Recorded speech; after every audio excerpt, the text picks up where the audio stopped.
Assalamualaikum warahmatullahi wabarakatuh. Halo semuanya, jumpa lagi dengan saya Chow Sing Sing, kurator dari podcast Horror Night Story. Halo, apa kabar semuanya? Semoga kalian semua baik-baik saja ya. Dan seperti biasanya pada siang hari ini saya kembali dan akan menghadirkan sebuah kisah mistis untuk kalian semua.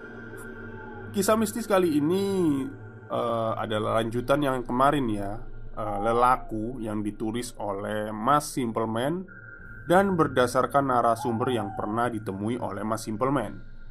Oke, daripada kita berlama-lama, mari kita simak ceritanya. Mbah Purwo sendiri mengaku kalau beliau mengajarkan ilmu putih, karena dalam ajaran kejawen ilmu putih juga lahir dari ilmu yang hitam, yang berarti asam manis kehidupan sudah pernah beliau lahap.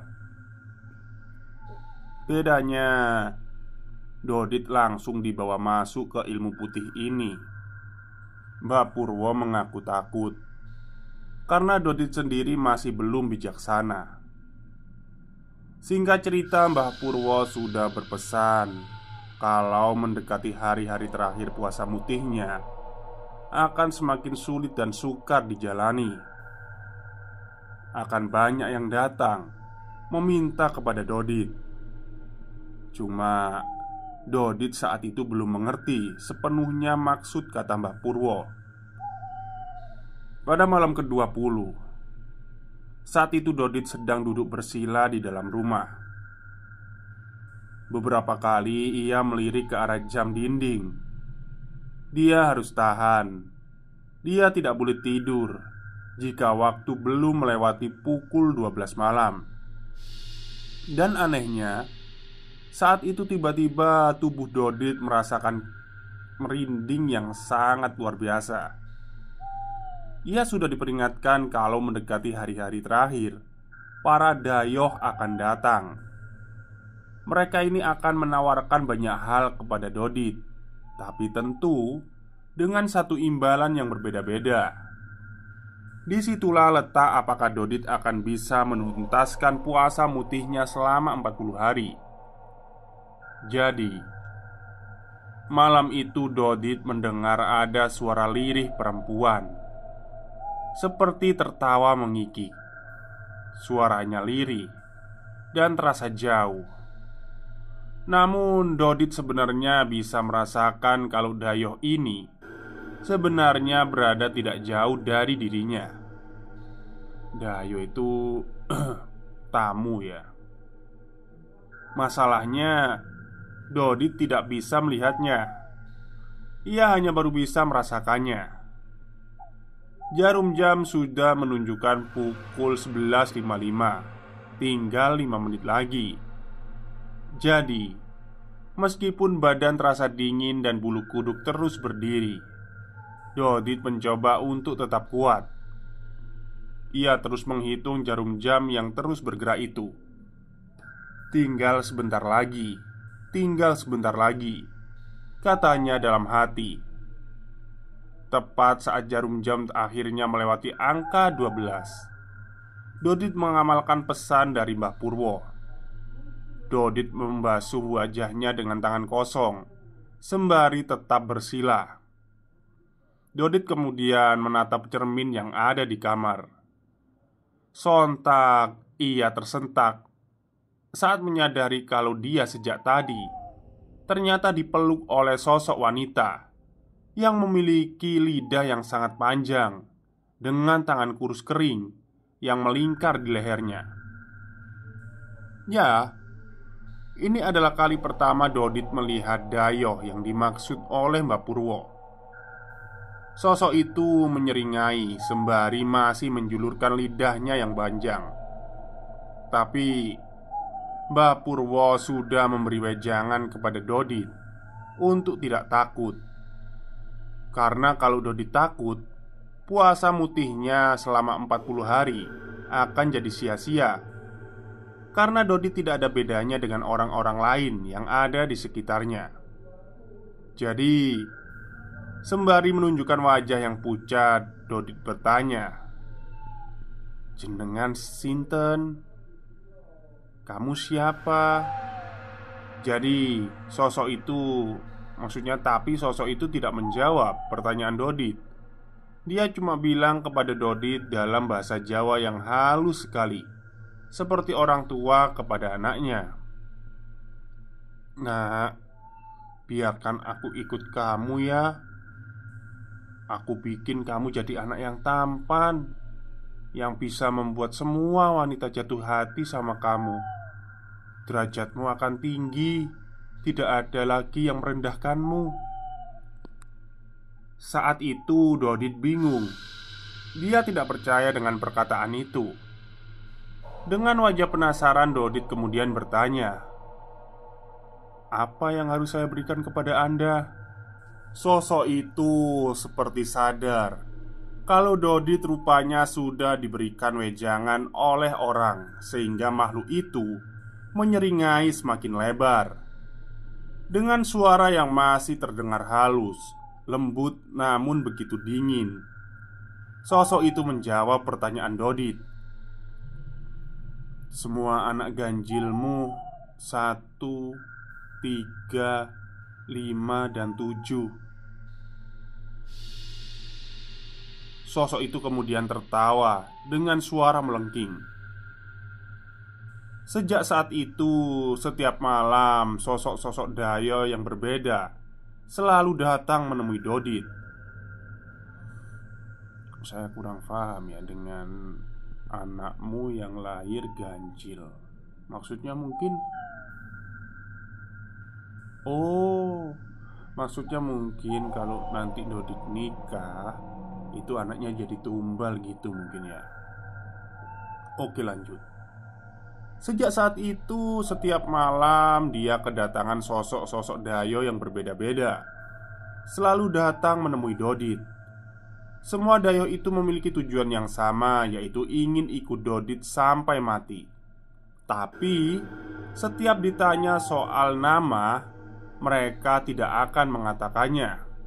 Tapi penawaran mereka juga berbeda-beda. Ada kakek-kakek yang jenggotnya sampai menyentuh tanah. Dia minta anak perempuan yang lahir sebagai anak sulung.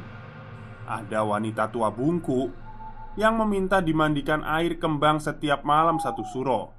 Dan ada yang berwujud binatang namun berwajah anak kecil, yang meminta setengah usia bakal calon istri. Namun yang paling tidak bisa dilupakan adalah Wungkul Ireng, sosok yang tinggi besar, bermata besar dengan taring di bibirnya yang mencuat keluar. Dia minta nyawa manusia 10 tahun sekali, tapi dia berjanji bisa membuat Dodit menjadi petinggi di negara ini. Dodit sempat nyaris tergiur, namun pada akhirnya dia menolak semua itu.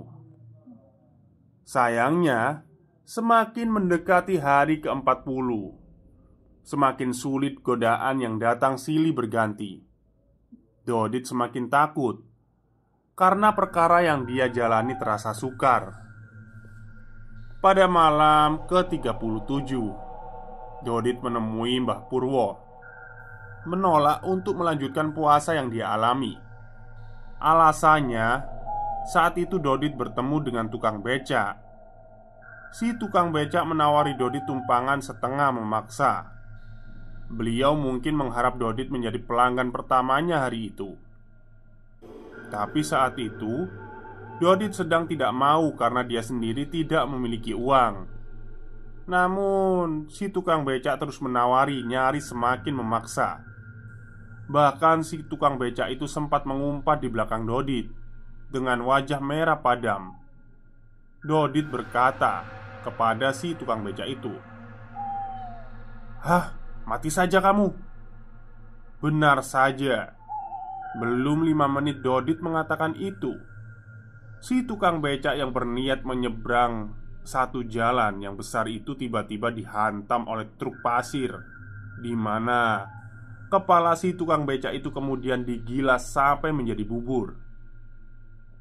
Sejak saat itu, setiap kali Dodit duduk bersila di kamar menunggu jarum jam melewati pukul 12, di pangkuannya dia didatangi oleh potongan kepala tukang becak itu yang terus menertawainya. Itu membuat Dodit gemetaran setiap melihat wajahnya. Dodit merasa bersalah. Mbah Purwo hanya mengangguk. Ia mempersilahkan Dodit untuk menggugurkannya, karena memang berharap Dodit mengikuti jejaknya adalah harapan yang sia-sia, karena tidak semua orang bisa melakukannya. Selain itu, Dodit juga ingin menjadi orang biasa dan menjauhi hal-hal seperti itu. Sejak mengikuti Mbah Purwo, Dodit mulai menjauh dari dunia hitam yang pernah merenggutnya. Ia mulai mencari pekerjaan yang halal sembari menata hidupnya untuk berkeluarga. Ia mungkin tidak perlu mengikuti jejak Mbah Purwo untuk menekuni dunia spiritual dan tetap menjadi orang biasa saja. Suatu hari, Dodit dikenalkan dengan seorang wanita dari kota M oleh kawan baiknya. Saat akan bertamu ke rumahnya, Mbah Purwo sempat memberi nasihat. Bertamu itu nggak mesti minum sama makan. Ditolak juga nggak apa-apa, asal tidak menyakiti. Dodit yang bingung dengan pesan gurunya akhirnya tidak menghiraukan. Ia bertamu, saling bercanda, sampai pada titik orang tua dari wanita itu kenalan kawan Dodit menyajikan minuman dan makanan ringan. Saat itu, si Dodit mencium bau tidak enak yang entah dari mana datangnya. Semakin lama semakin tidak enak baunya, semakin busuk. Bahkan mulai menjurus ke aroma yang sangat memuakkan. Si wanita menyuruh Dodit untuk meminum minumannya, tapi Dodit selalu menolak dengan halus. Bahkan untuk mencicipi jajanan pasar pun Dodit juga enggan. Entah kenapa dia merasa aneh saja. Sampai di titik orang tua si wanita ini rupanya mengawasi mereka. Dia kemudian keluar dan meminta Dodit untuk meminum dan memakan makanannya. Paling tidak mencicipi saja. Saat itu Dodit dibuat bimbang karena merasa tidak enak dengan tuan rumah. Hingga akhirnya Dodit mau dan minum di hadapan mereka. Nah, di sanalah rupanya aroma busuk itu tercium. Maksudnya itu dari makanannya ya, ternyata ya. Sehingga Dodit hanya mencicipi satu tegukan saja. Dan nampaknya si wanita dan orang tuanya menerima perlakuan Dodit tanpa protes lagi. Tapi ternyata disitulah letak kesalahannya. Kesalahan yang membawa Dodit dalam masalah yang semakin rumit. Singkatnya, setelah bertamu itu, Dodit dan si wanita kemudian menjalin hubungan. Ia begitu disenangi oleh orang tua si wanita karena suatu alasan yang tidak diketahui. Mungkin karena Dodit tidak pernah perhitungan. Berapapun uang yang diminta oleh si orang tua wanita, Dodit pasti menyanggupi.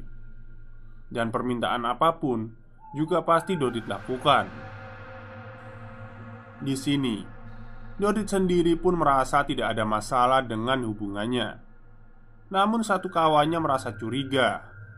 Dia memberitahu bahwa apa yang Dodit lakukan sudah berlebihan. Apalagi hubungan masih status pacaran. Namun Dodit selalu sensitif setiap kali membahas hal itu. Lambat laun, Dodit mulai dijauhi karena banyak orang yang merasa tidak nyaman berada di dekatnya. Selain itu, keuangan, pekerjaan juga hidupnya juga bertambah semakin buruk. Entah kenapa, seperti semuanya berubah menjadi runyem. Tidak ada satupun urusan yang beres. Di sini Dodit juga menyadari hubungan dengan keluarga, teman, dan siapapun juga kian berjarak. Dia tahu ada yang aneh. Dodit kemudian menemui Mbah Purwo untuk menceritakan apa yang ia alami. Aneh, saat pertama menjejakkan kaki di rumah Mbah Purwo, sikap Mbah Purwo juga nampak aneh. Dia sering melihat belakang punggung Dodit. Ada garis wajahnya seperti orang yang terganggu.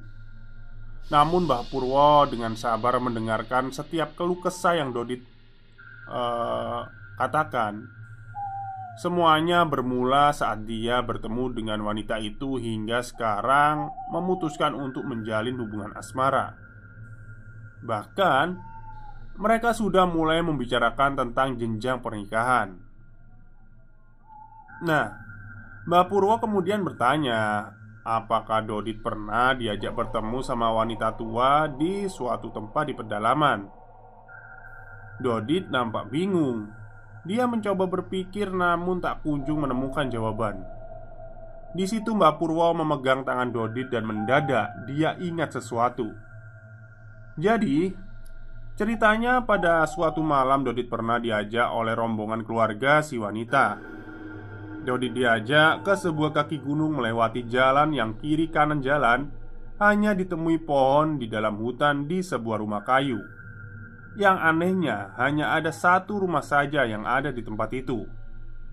Rumah itu terbuat dari bahan kayu dan gedek. Gedek itu anyaman bambu ya. Di dalam rumah itu ada seorang wanita tua yang tinggal sendirian. Wanita tua itu nampak ganjil di mana badannya sangat kurus.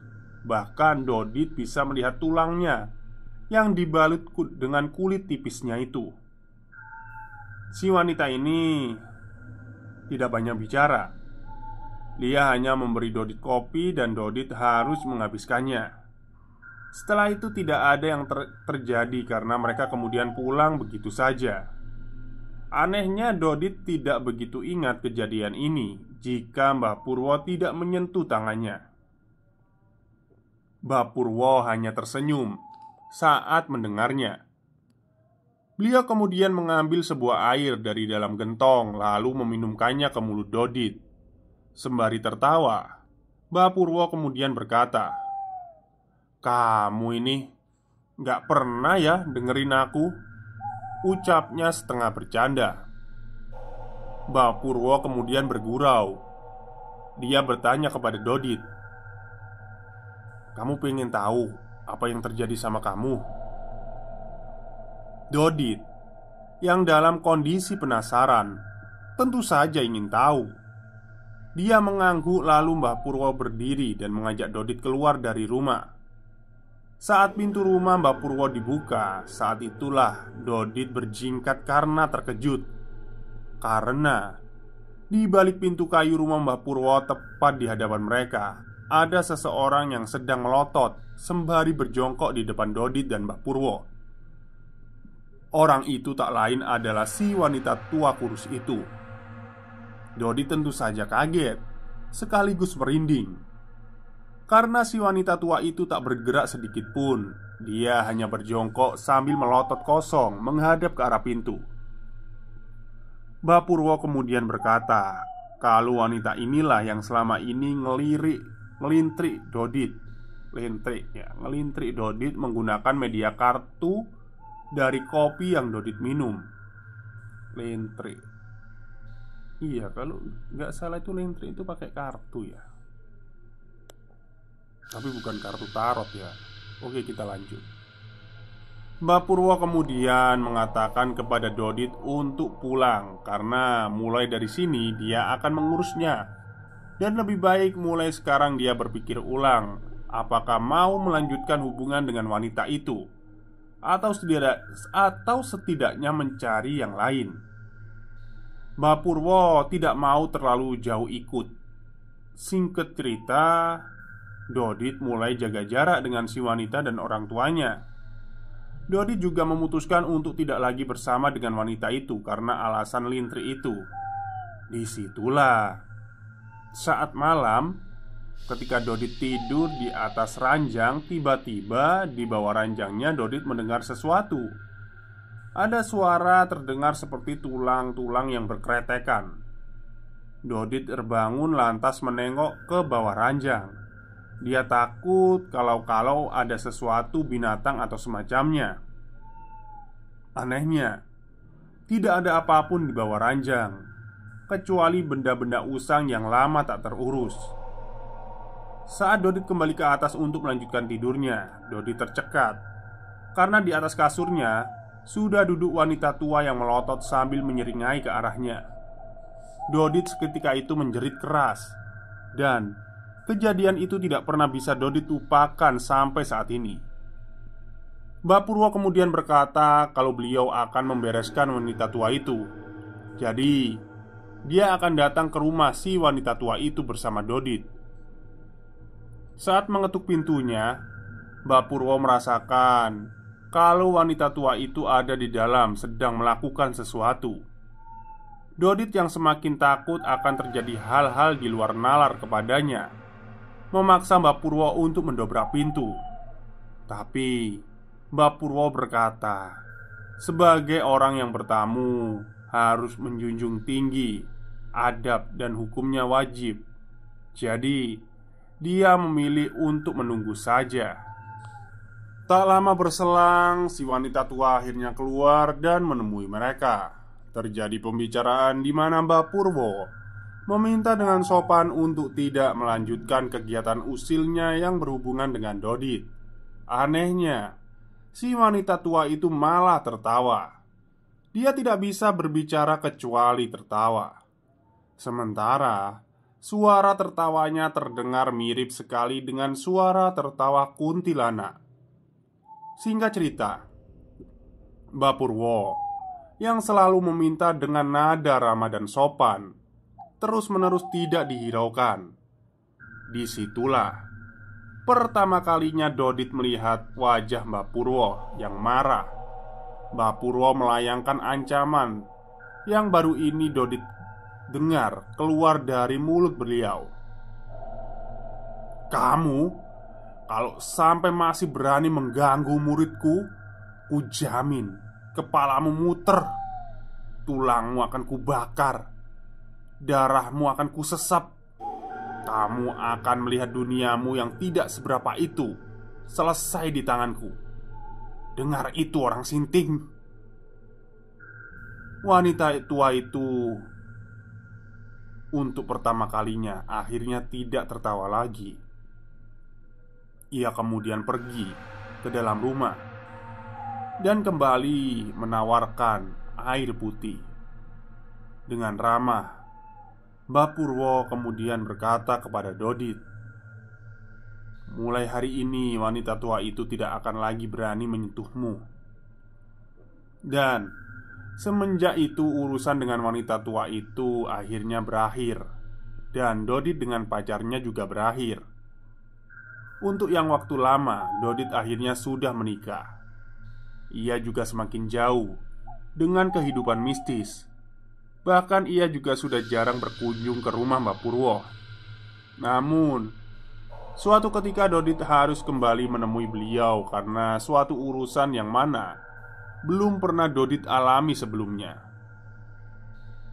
Ibu kawan Dodit, yang sudah dia anggap ibunya sendiri, mendadak meninggal dengan cara yang ganjil, yaitu beliau mati dengan badan terpisah-pisah setelah dihantam sebuah kereta api yang melintas. Seluruh anggota tubuhnya tercerai-berai, berwarna hitam seperti daging yang dibakar. Masalahnya, sebelum beliau meninggal, kawan Dodit sempat menyinggung soal santet. Jadi, ceritanya begini. Dodit ini punya kawan baik, sebut saja namanya Rafli. Rafli ini punya kakak perempuan, Indah namanya. Dodit sudah menganggap Indah ini sebagai kakaknya sendiri. Jadi, sebegitu sayangnya Dodit sama Rafli dan semua keluarganya. Singkat cerita, ada gesekan yang mana konon keluarganya mendapat semacam santet yang dimulai dari bapaknya Rafli. Setiap hari dari mulutnya beliau memuntahkan darah dan binatang yang biasa ada di tanah, seperti cacing, kalajengking, dan kelabang. Karena masalah itu, keluarga Rafli minta bantuan kepada seorang pemuka agama untuk memeriksanya. Setelah pemuka agama itu melihat-lihat sekeliling rumah Rafli, wajah pemuka agama itu terlihat pucat. Beliau kemudian mengajak Bapak Rafli untuk berbicara empat mata. Rafli yang penasaran kemudian ikut menguping. Di sanalah si pemuka agama itu mengatakannya, "Yang mengirim ini orang dekat. Kamu kalau ingin tahu, saya bisa ngasih tahu siapa orangnya. Tapi kamu pasti sakit hati kalau mendengar siapa yang mengirim." Rafli menahan nafas. Dia sangat terkejut dengan kata-kata si pemuka agama itu. Siapa orang terdekat yang tega melakukan hal ini pada keluarganya? Bapak Rafli saat itu terlihat bingung. Sebelum dia mau mendengar nama dari pengirim itu, beliau bertanya terlebih dahulu alasan kenapa mereka mengirimi keluarganya dengan hal-hal semacam itu. Dengan muka lesu, si pemuka agama langsung menjawab, "Daganganmu di pasar laris kan? Karena laris itu yang membuat orang jadi iri dan ditutupi oleh nafsu setan." Rafli yang menguping, dia penasaran sama siapa pelaku yang ngirim santet ke keluarganya. Yang ngirim itu kata pemuka agama itu sembari menahan nafas. "Adiknya, istrimu sendiri." Rafli tentu saja kaget dong. Tantenya yang selalu menyapa dia saat pergi bekerja adalah pelaku dari santet ini. Singkat cerita, Bapak Rafli tidak memilih untuk balas dendam, tapi ia juga memilih untuk menyembunyikan siapa pelaku dari santet yang dikirim. Maka, dengan mengikuti nasihat dari pemuka agama itu, mungkin keluarga Rafli bisa menghindari konflik yang berlebih. Hanya saja, semakin lama semakin parah. Bahkan ibu Rafli sampai tidak bisa bangkit dari ranjangnya. Kakinya lumpuh. Rafli masih bimbang bagaimana adiknya ibunya itu bisa setega ini menyerang ibu, yang adalah kakak kandungnya sendiri. Bahkan pernah suatu malam, pemuka agama itu datang di tengah badai sambil menutupi kepalanya dengan kain sorban. Dia datang untuk memberitahu bapaknya Rafli, "Besok anakmu yang perempuan kalau keluar dari rumah ingat harus menggunakan kaki kanan dulu ya. Lalu jangan jalan ke arah utara dulu, selatan dulu ya." Rafli yang mendengar itu dari ruang tamu nampak bingung. Kenapa pemuka agama itu mengatakan hal yang janggal seperti itu? Bapak Rafli kemudian melarang Indah, kakak Rafli, untuk keluar rumah dulu. Baik Bapak Rafli sampai ibunya tidak berhenti mengingatkan soal pantangan itu. Rafli sendiri sebenarnya sudah kesal. Kalau dia bisa membalas, pasti akan balas. Singkat cerita, suatu hari saat masa masih genting, Indah keluar karena harus membeli salah satu bumbu. Rafli sendiri waktu itu sedang tidak ada di rumah. Sementara bapak juga sedang bekerja. Hanya ibu yang berkali-kali teriak mengingatkan dari dalam kamar karena wanita itu masih belum bisa berdiri apalagi berjalan. Indah sendiri menjawab iya. Oke, mungkin itu dulu ya cerita panjang dari treat horornya Mas Simple Man. Ternyata harus dibagi menjadi 2 bagian ya. Tidak bisa 3. Dibagi menjadi 3 bagian, tidak bisa menjadi 2 karena panjang sekali. Takutnya kalian bosen gitu loh. Baik, untuk bagian ketiganya besok siang. Karena nanti malam sepertinya saya ada acara. Oke, mungkin itu saja untuk siang hari ini. Kurang lebihnya saya mohon maaf. Wassalamualaikum warahmatullahi wabarakatuh.